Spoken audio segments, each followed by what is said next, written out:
समांतर श्रेणी। आज हम लोग सीखेंगे समांतर श्रेणी। इसमें क्या क्या होता है, किस किस को हम बोलेंगे वो समांतर श्रेणी में है या नहीं है। सबसे पहले हम नाम सीखते हैं कैसे क्या हुआ।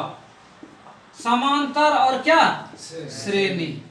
सम मतलब बराबर, सम मतलब बराबर, और अंतर मतलब अंतर, अंतर मतलब अंतर। बराबर अंतर कब होगा, जब मेरे किसी के पास 5 गो कलम है और किसी के पास 10 गो कलम है, किसी के पास 8 गो कॉपी है और किसी के पास 13 गो कॉपी है। हम बोलेंगे बताइए दोनों में अंतर सेम है। हम देखेंगे इसके पास 5 कलम, इसके पास 10 कलम, तो अंतर कितना का 5 का, और इसके पास 8 कॉपी और इसके पास 13 कॉपी, अंतर कितना का 5 का। इसी को हम बोलेंगे कि दोनों में समांतर है, मतलब कि बराबर अंतर है। दोनों में कितना अंतर है, बराबर। दोनों का जो अंतर है वो बराबर है कि नहीं है। आगे अब बोला श्रेणी हम किसको बोलेंगे, तो ये यदि कोई क्रम बढ़ते चलेगा, चलते चलेगा, जैसे रेल का पटरी है, यहाँ हम देखेंगे एक पटरी यहाँ है, फिर इसके पटरी समांतर में, यही हो गया समांतर। बढ़ते जा रहा है, बढ़ते जा रहा है, बढ़ते जा रहा है, नहीं बढ़ते जा रहा है, तब हम मुलाकात कराएंगे तुमको समांतर श्रेणी। वैसा क्रम जो कि किस क्रम में हो, समांतर क्रम में हो। तो कैसे कैसे किसको किसको हम बोलेंगे समांतर क्रम में। क्या ये समांतर क्रम है, कोई और श्रेणी होता है, तो उसके बारे में हम क्या करेंगे, सीखेंगे। सबसे पहले हम 3 तरह का श्रेणी होगा, कौन कौन, तो उसको हम देखते हैं। समांतर श्रेणी, दूसरा होगा गुणोत्तर श्रेणी, और तीसरा होगा हरात्मक श्रेणी। ऑब्जेक्टिव में क्वेश्चन में पूछा जाएगा श्रेणी जो बनता है, ठीक है, ये कितना इसका विभाजन है, कितना डिस्ट्रीब्यूट, कितना विभाजन किया गया है, कितना प्रकार था, 3 प्रकार। कितना ऑप्शन तुमको पूछेगा 1 2 3, कितना प्रकार 3। अब हम सबके बारे में पहले हल्का हल्का सीखेंगे। किसको हम बोलेंगे समांतर श्रेणी में है, किसको बोलेंगे गुणोत्तर श्रेणी में है, और कौन जो है हरात्मक श्रेणी में। सबसे पहले हमको सबसे मेन सीखना है समांतर श्रेणी। किसको सीखना है, समांतर। जब इसके वाले 10 के बाद इंटर में जाएगा तो तुमको वहां पढ़ना होगा गुणोत्तर श्रेणी का हिसाब और हरात्मक श्रेणी। इसका अंग्रेजी हो गया अर्थमेटिक प्रोग्रेशन मतलब एपी, इसका हो गया ज्योमेट्रिक प्रोग्रेशन मतलब जीपी, और ये हो गया हरात्मक मतलब हार्मोनिक प्रोग्रेशन मतलब कि एचपी ना, एपी जीपी और एचपी। कैसे कैसे क्या होता है उस चीज को देखो। पहले एक एक उदाहरण सबका हम देते हैं, उसके बाद उदाहरण के आगे हम सीखेंगे कौन समांतर श्रेणी में, वो कौन गुणोत्तर श्रेणी में, और कौन हरात्मक श्रेणी में। तो कोई भी टर्म जैसे यहाँ 2 रहेगा, 4 रहेगा, 6 रहेगा, 8 रहेगा, तो कितना कितना बढ़ रहा था, 2 2, कितना कितना बढ़ रहा था, 2 2, सब में 2 2 बढ़ रहा था। ये यदि क्रम बढ़ते चलेगा, ये क्रम चलते रहेगा, तो इसी को हम बोलेंगे समांतर श्रेणी। कौन श्रेणी, समांतर श्रेणी। यदि रहता 10 20 30 40 डॉट डॉट, ये बढ़ते जा रहा है और दो सब में अंतर कितना कितना हो रहा है, 10 10 बढ़ते जा रहा है, तो इसको कौन श्रेणी बोलेंगे, समांतर श्रेणी। इसका मतलब हम सीखे कि समांतर श्रेणी में यदि कोई सीरीज दिया हुआ है, यदि सेम बढ़ते जा रहा है समान, तो उसको हम बोलेंगे समांतर श्रेणी। कौन सा श्रेणी, समांतर श्रेणी। आगे यदि दे दे 20 18 16 14 इस ढंग का दे, ये पूछेगा कि कौन सा श्रेणी है, किस श्रेणी का ये उदाहरण है। हम देख रहे हैं 20 था, फिर 18, फिर 16, फिर 14, यहाँ हम देख रहे हैं 2 2 कम होते जा रहा है, 2 2 क्या होते जा रहा है, घटते जा रहा है। इसको भी हम समान अंतर, यदि समान जुटे या समान घटे, तो इसको हम बोलेंगे समांतर श्रेणी। कौन सा श्रेणी, समांतर। तो अभी तक हम लोगों ने सीखा कि कोई भी सीरीज क्रम दिया हुआ रहे तो समांतर श्रेणी यदि सेम बढ़ते जाए या सेम घटते जाए तो उसको हम बोलेंगे समांतर श्रेणी। यदि कोई उदाहरण दे दे इस ढंग का, ये पूछे कि बताइए ये कौन समांतर श्रेणी में है अथवा नहीं है, हम देखेंगे 3 के बाद 6 हुआ, कितना बढ़ा 3, फिर 6 के बाद 10 हो गया, कितना बढ़ा, फिर 10 के बाद 5 हो गया, फिर 6 बढ़ा था। क्या ये समांतर श्रेणी में है, नहीं है, ये समांतर श्रेणी में नहीं है। हम लोग सीख लिए समांतर श्रेणी, एक उदाहरण दिया हुआ रहेगा और पूछेगा बताइए कि ये समांतर श्रेणी में है कि नहीं है। हम कैसे जानेंगे, देखेंगे यदि सेम बढ़ते जा रहा है, ये सेम घटते जा रहा है समान, तो उसको बोलेंगे समांतर श्रेणी में है, समांतर श्रेणी में है। यहाँ तक किसी को दिक्कत?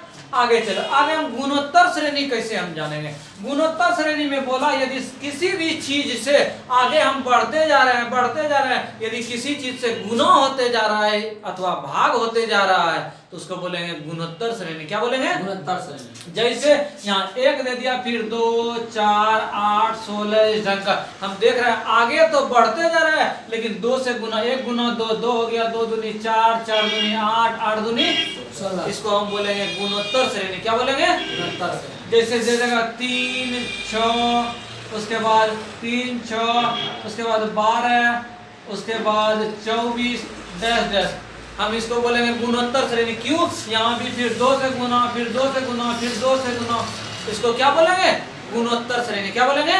गुणोत्तर श्रेणी। यदि ये दे दे, यहाँ दे दिया तुमको मान जाए 20, फिर 10, फिर 5, उसके बाद इतना सारा ही दिया, इसको बोलेगा ये बताइए क्या है। हम देख रहे हैं 20 के बाद 10 हो जा रहा था, मतलब हम देखेंगे अंतर 10 घट रहा था, फिर 5 घट रहा था। ये समांतर श्रेणी में होगा? नहीं होगा। समांतर श्रेणी में सेम घटना चाहिए, यहाँ घट रहा था, यहाँ 10 घटा था, फिर 5 घट गया, इस समांतर श्रेणी में नहीं हुआ। अब दूसरा हम देखते हैं गुणोत्तर श्रेणी। 20 था, 10 हो गया, इसका मतलब 2 से भाग दिया, फिर 10 था, फिर 5 हो गया, फिर 2 से भाग दिया, इसका मतलब यदि भाग दे तो उसको बोलेंगे गुणोत्तर श्रेणी। तो अभी तक हम क्या क्या देखे? यदि कोई संख्या आगे हम बढ़ते जा रहा है, यदि सेम चीज से गुना होते जा रहा है या सेम चीज से भाग होते जा रहा है, उसको जैसे इस ढंग का दे दिया, 250 दे दिया, फिर 50 दे दिया, फिर 10 दे दिया, फिर 2 दे दिया। हम देख रहे हैं ये भाग लग रहा है। 250 को 5 से भाग देंगे कितना? 50। फिर 50 को 5 से भाग देंगे 10, और 10 को 5 से भाग देंगे तो 2। तो इसको हम बोलेंगे कौन श्रेणी में है? गुणोत्तर श्रेणी में। क्या है? गुणोत्तर श्रेणी में। यदि यहाँ से भाग में डिफर हो रहा है तो इधरे हम देख लेंगे, यहाँ 2 था 10, मतलब 5 से इधर गुना हुआ, फिर 10 था 50, फिर 5 से गुना, फिर 5 से गुना। तो गुणोत्तर श्रेणी और समांतर श्रेणी में कोई प्रॉब्लम? समांतर श्रेणी में सेम बढ़ते जाता है, ये सेम घटते जाता है, तो उसको बोलेंगे समांतर श्रेणी में है। यदि सेम नहीं बढ़ेगा या सेम नहीं घटेगा तो हम उसको बोलेंगे समांतर श्रेणी में नहीं है। गुणोत्तर श्रेणी में हम सीखे कोई भी संख्या से, सेम संख्या से यदि गुना हो रहा है या भाग हो रहा है उसको बोलेंगे गुणोत्तर श्रेणी। अब बात आया हरात्मक श्रेणी। क्या आया? हरात्मक श्रेणी। हरात्मक श्रेणी जो है ये समांतर श्रेणी का उल्टा रूप है, माने उसको केवल उल्टा देंगे तो वो हो जाएगा हरात्मक श्रेणी। कौन सा श्रेणी? हरात्मक श्रेणी। जैसे ये चीज लिखा हुआ था, जैसे यहाँ हम देखे 2, 4, 6, 8, ये था समांतर श्रेणी में। किस श्रेणी में? समांतर श्रेणी। यही इसको उल्टा देंगे। 2 का उल्टा कितना? 1/2। 2 का उल्टा 1/2। एक पेड़ को बोलेंगे उल्टा, तो इसको ऊपर कर देंगे, ये उल्टा हो गया, इसका उल्टा, इसको उल्टा देंगे, यही उल्टा हो गया। तो यही चीज है, यहाँ 2 का उल्टा कितना? 1/2। तो ये हम देख लिए इस समांतर श्रेणी में है, इसका हरात्मक बोलेगा तो हम क्या करेंगे? 1/2, 1/4, 1/6, 1/8। कौन श्रेणी में है? हरात्मक श्रेणी में। कौन श्रेणी में है? ये तुम लोग को पूछेगा नहीं लेकिन जानना जरूरी है। अब कोई टर्म यदि इस ढंग का दे दिया 1/3, 1/6, 1/9, 1/12, बता पूछेगा बताइए ये हरात्मक श्रेणी में है कि नहीं है? क्या पूछा? ये हरात्मक श्रेणी में है या नहीं है? हरात्मक के लिए हम फंडा नहीं बताते, हम दूसरे चीज का बताते। समांतर श्रेणी में सेम बढ़ते जाता है या सेम घटते जाता है, और गुणोत्तर श्रेणी में बताए थे सेम गुना होते जाएगा कोई संख्या से या सेम संख्या से क्या होते जाएगा? भाग होते जाएगा। क्या होते जाएगा? भाग हो जाएगा। अब हरात्मक का पूछा है तो हरात्मक हम कैसे जानेंगे? तो सिंपल फंडा है, हरात्मक को जो भी पूछे टर्म हरात्मक है या नहीं उसको हम पलटा देंगे। क्या कर देंगे? पलटा देंगे, उल्टा देंगे। तो ये क्या क्या मिलेगा इसको उल्टा? 1/3 है तो उल्टाएंगे 3 मिलेगा, 6 मिलेगा, इसका उल्टा 9 मिलेगा। तो बताओ अब 3, 6, 9, 12 ये सब समांतर श्रेणी में है कि नहीं है? है ना? 3, 6, 9 सबका अंतर 3 न रहा था। इस कंडीशन से हम बोल देंगे ये हरात्मक श्रेणी में है। हरात्मक श्रेणी में है। यहाँ तक किसी को प्रॉब्लम? अभी तक हम लोग क्या क्या देखे? पहचानने के लिए जाने कि कौन सा टर्म 4 का ऑप्शन दे देगा कि समांतर श्रेणी में है अथवा नहीं है। हम देख लेंगे यदि सेम अंतर हो रहा है तो वो समांतर श्रेणी में है, कम या अधिक। यही हुआ, सेम बढ़ते जाए या सेम घटते जाए। गुणोत्तर में हम क्या देखे? सेम चीज से गुना होते जाए। यदि एक उदाहरण और लो, यदि ये उदाहरण दे दे 1 है, 3 है, 6 है, 18 है, 36 है। पूछेगा बताओ कि ये गुणोत्तर श्रेणी में है कि नहीं है। तो हम देखें पहला 3 से गुना हुआ था, कितना से? 3 से, फिर 2 से, फिर चौथिया 18, 3 से, फिर 18 दूना 36, 2। यहाँ देख रहे हैं पहला 3 से गुना, फिर 2 से गुना, फिर 3 से गुना, फिर 2 से गुना। और गुणोत्तर श्रेणी कहता है कि किसी भी चीज का यदि आगे बढ़ते क्रम में जा रहा है, यदि सेम चीज से गुना हो रहा है तब उसको बोलेंगे गुणोत्तर श्रेणी, नहीं तो वो गुणोत्तर श्रेणी नहीं है। यहाँ तक किसी को प्रॉब्लम? तो गुणोत्तर श्रेणी, समांतर श्रेणी और हरात्मक श्रेणी कैसे पहचानेंगे उस चीज को सीखे ना।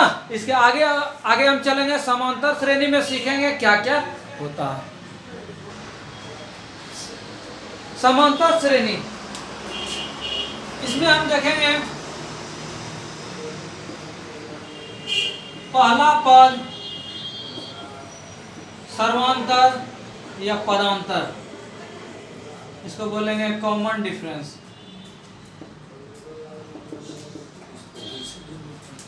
इसको डी से सूचित करेंगे।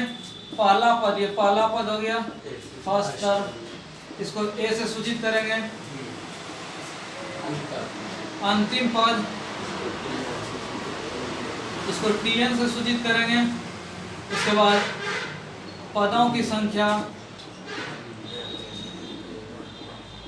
एन से सूचित करेंगे, नंबर ऑफ टर्म। उसके बाद योग यदि होगा इसको एस एन से सूचित करेंगे। नंबर ऑफ एस से सम होता है, नंबर एस से क्या होता है? सम। सम मतलब जोड़। इतना सारा चीज डी हो गया, इतना सारा चीज का यूज आएगा। क्या क्या हम बोले कि पहला पद का बात आएगा, उसके बाद सर्वांतर का बात आएगा, उसके बाद अंतिम पद का आएगा, पदों की संख्या आएगा और योग का बात आएगा कि नहीं। यदि कोई टर्म दे दिया मान लीजिए 3, 4, 9, 12 डॉट डॉट डॉट, ये बढ़ते जा रहा है, ठीक है। इसमें क्या क्या हो रहा था उसको देखो। बोला कोई भी टर्म पहला हम सीखे समांतर श्रेणी में है कि नहीं है। यदि सेम बढ़ते जा रहा है या सेम घटते जा रहा है तो उसको बोलेंगे समांतर श्रेणी में है। पहला चीज सीख लिए। दूसरा, अब बात आया पहला पद किसको बोलेंगे, तो सिंपल सा चीज है, जो सबसे पहले आएगा उसको हम क्या बोलेंगे? पहला पद। तो यहाँ पहला पद में कौन था? 3 था। कौन था? 3 था। इसका मतलब ए का मान मेरा 3 हो गया। ए का मान कितना हो गया?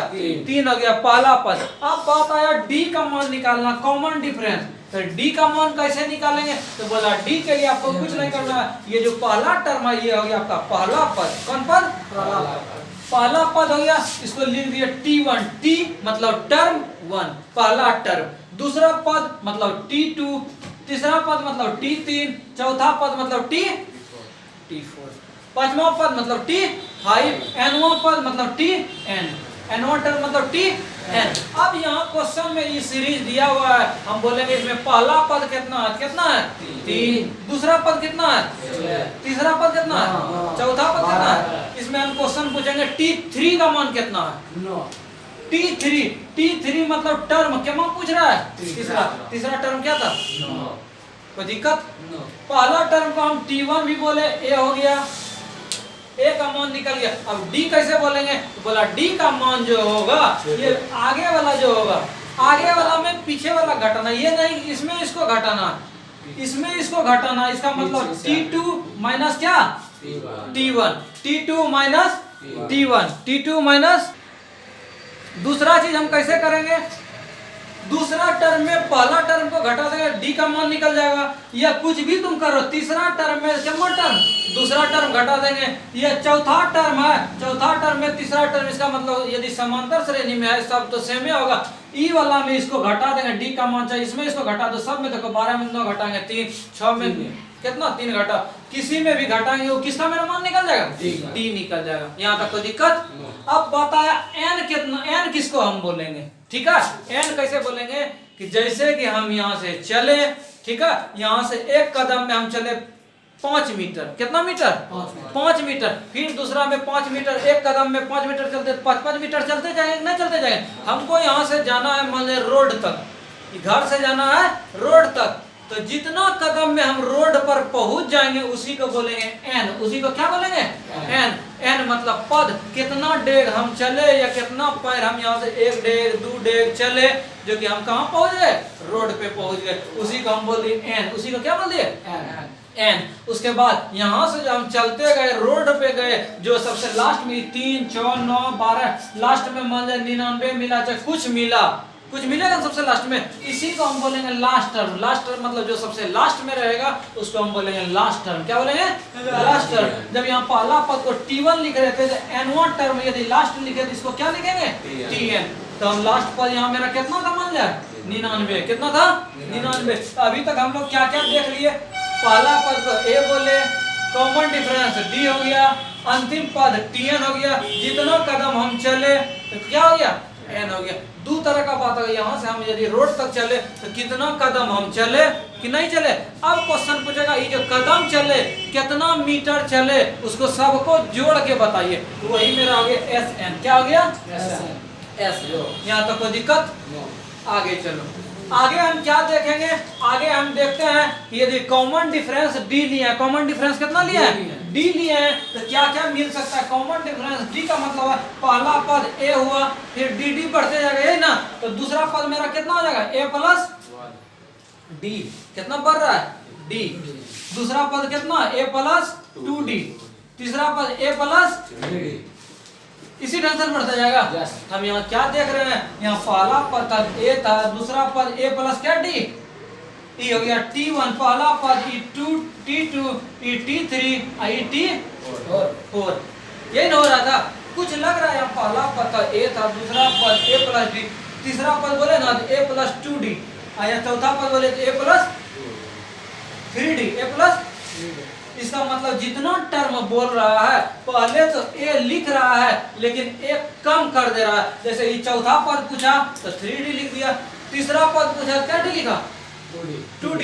यदि n1 पद हमको पूछता हम भी यही लिखते, a प्लस ए को कम कर देते, n को था a minus n minus 1 into कितना? यही मेरा सूत्र हो गया। यही मेरा क्या हो गया? सूत्र हो गया। इसका मतलब हम क्या सीखे? हम सीखे कि यदि पहला टर्म था a, दूसरा टर्म a प्लस डी, तीसरा टर्म a प्लस 2d, यही dd बढ़ते जा रहा है।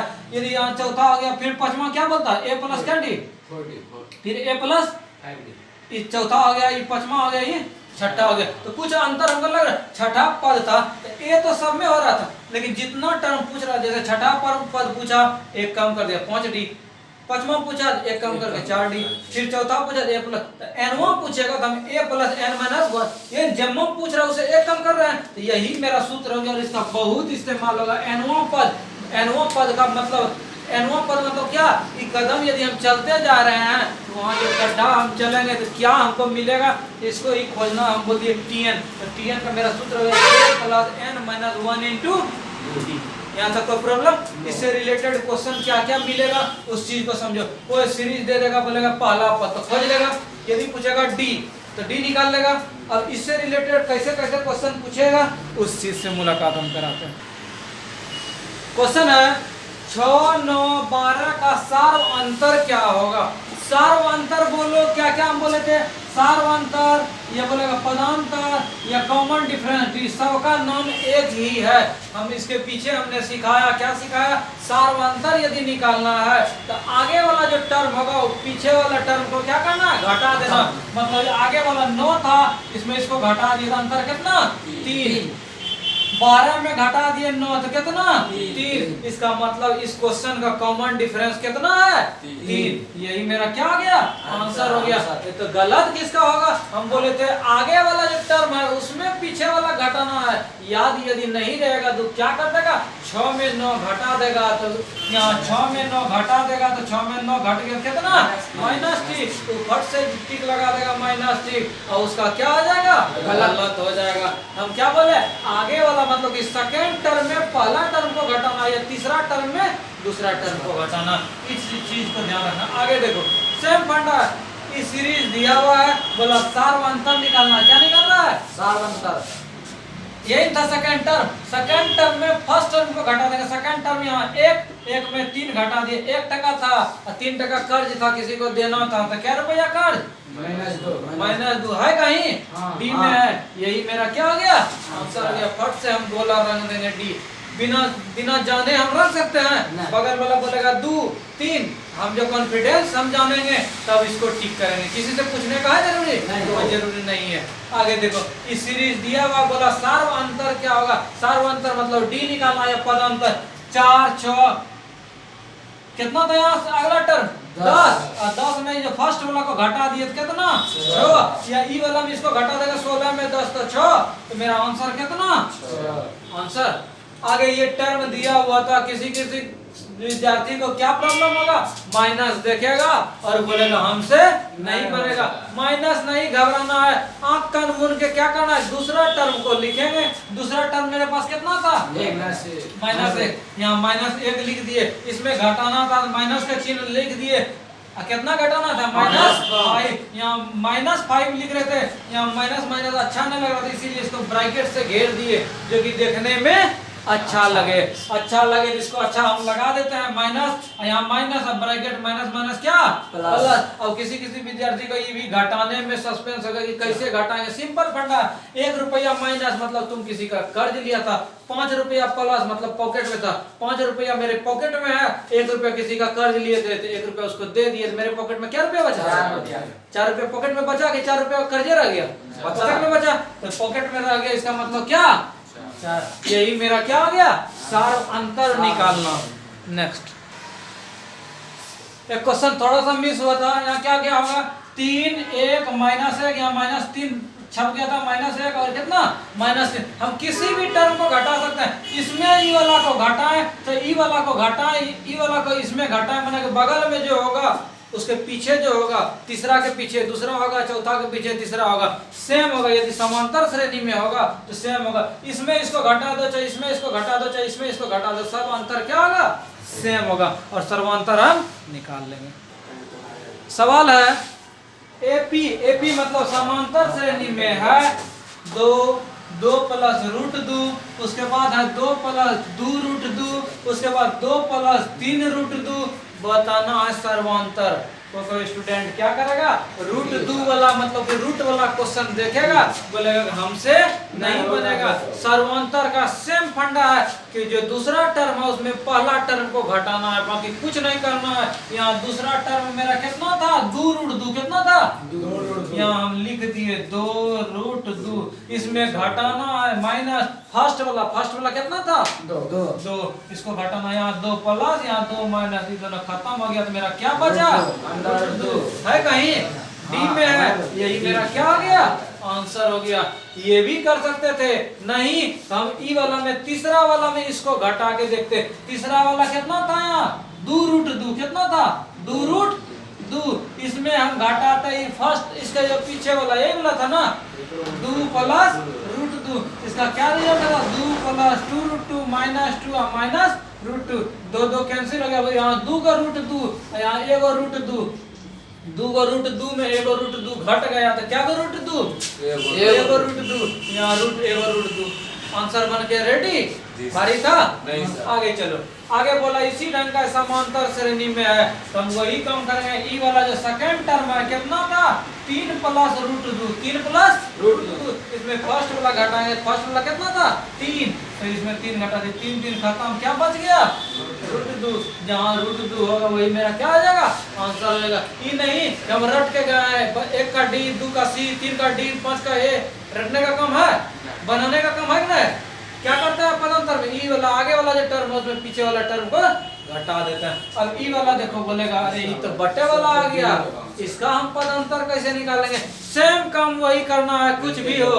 ये जो सेकंड वाला टर्म था कितना 5/3, इसमें फर्स्ट वाला घटा देता है 1/3, 3 का लघुत्तम 3 हो गया, यहाँ 5 माइनस कितना 4/3। जिस ऑप्शन में होगा उस ऑप्शन को हम क्या करेंगे रंग देंगे या टिक कर देंगे कि नहीं करेंगे।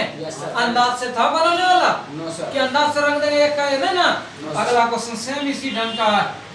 चाहे माइनस वाला नहीं, घटते घटते माइनस में चल गया। किसी भी टर्म में तुम घटा दो, सेकंड वाला में इसको घटा दो, चाहे इसमें इसको घटा दो, किसी में घटा दो सेम होगा। हम घटाता है इसमें इसको घटा देता है कितना, 1/2 में घटा दिए कितना 3/2, 2 का लघुत्तम 2 हो गया। फिर 20 का घटाओ कितना हो गया -2। 1 रुपया में 3 रुपया कर्ज था, घट गया -2/2, 2 कैंसिल कितना -8 है कहीं। हाँ सर, इस ऑप्शन में यही मेरा क्या आ गया आंसर हो गया। सर्वांतर में प्रॉब्लम हुआ। क्वेश्चन है √2, √8, √18, √32 का सर्वांतर क्या होगा। केवल हम रूट देखने से कंफर्म नहीं कर देंगे कि सर्वांतर क्या होगा। सर्वांतर के एमसी कहे थे सेकंड पद में पहला पद को क्या करते हैं घटाते हैं। तो इसका मतलब सेकंड पद मेरा था √8 और √8 में कितना घटाना है √2।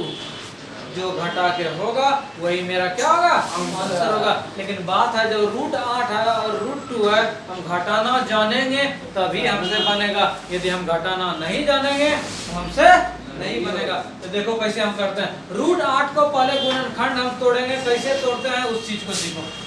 8 का गुणनखंड 2 का से खिलाया 4 × 8 फिर 2, इसका मतलब 8 का मतलब 2 × 2 × 2। यहाँ देखो लिखते हैं 8 को हम लिख दिए 2 × 2 × 2 -√2 है। इस वर्गमूल का मतलब है कोई भी चीज 2 यदि सेम रहे देखो बाहर आता है, 2 में एगो 2 बाहर बच गया, एगो √2 बच गया, यहाँ लिख दिए √2। अब बताओ यहाँ था 2 को √2 और यहाँ था एगो √2। जब 2 को √2 में एगो √2 घटाएंगे तो क्या √2 बचेगा एगो √2। इसका मतलब इसका घटा के कितना होगा √2 है किसी ऑप्शन में वाला ऑप्शन में है। यही मेरा क्या आ गया आंसर हो गया। यदि इसको भी हम इसमें घटाते तो मेरा सेम रिजल्ट होता। तो कैसे उस चीज को भी सीख लो। यदि इसी में हम इसको घटा देंगे तो मेरा आंसर मिल गया, इसमें भी इसको घटाएंगे तो सेम चीज होगा। लेकिन सीख लो कैसे। तो यहाँ इसका घटाएंगे तो √18 माइनस रूट कितना 8। ये नहीं कि इसको हम घटा के लिख देंगे √18 में √8 तो √10, या इसको √8 में घटा दिए √2 तो √6 लिख देंगे तो मेरा क्या आ जाएगा गलत हो जाएगा। इसको पहले गुणनखंड तोड़ेंगे तब होगा। ये नहीं कि इसको देख लिया √8 में √2 तो घटा देंगे तो √6 आंसर आ गया, आंसर मार के आ गए और पता चला मेरा क्या हो गया गलत हो गया। जब तक गुणनखंड नहीं तोड़ेंगे तब तक मेरा सही नहीं बनेगा। इसको हम एक और तोड़ के हम सिखाते हैं। 18 का रूट था, इसका मतलब 18 का गुणनखंड 2, यही होगा। इसको हम क्या लिखेंगे 2 × 3 × 3, यही हो गया। अब ये 8 का हम मान निकाले हुए थे 2 × 2 × 2 ना। अभी क्या कर रहा था 2 को 3 था, एगो 3 बाहर बच गया √2। ये 2 में एगो √2 बाहर, एगो √2 बच गया। अब यहाँ क्या बचा, ये बोल रहा था 3 गो √2 है, ये बोल रहा है 2 गो √2 मेरे पास है। तो 3 गो √2 में एगो √2 घटा दिए तो क्या गो √2 एगो √2 मतलब √2। दोनों कंडीशन से बताया तो आंसर आया सेम।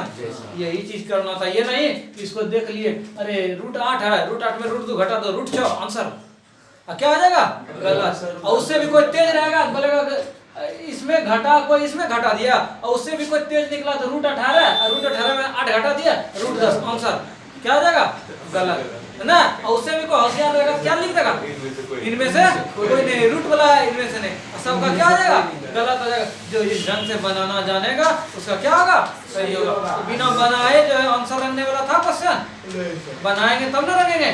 आगे देखो दशमलव वाला, आगे दशमलव वाला पहला टर्म था -1.2, फिर -3.2, फिर -5.2। क्या बोला निकालने सर्वांतर निकालने। क्या निकालने सर्वांतर। सेम चीज है सर्वांतर मतलब कॉमन डिफरेंस डी कॉमन। हम क्या बोले थे कोई भी चीज रही टर्म जो आगे वाला सेकंड वाला होगा इसमें फर्स्ट वाला को क्या करना है घटाना है। क्या करना है घटाना है।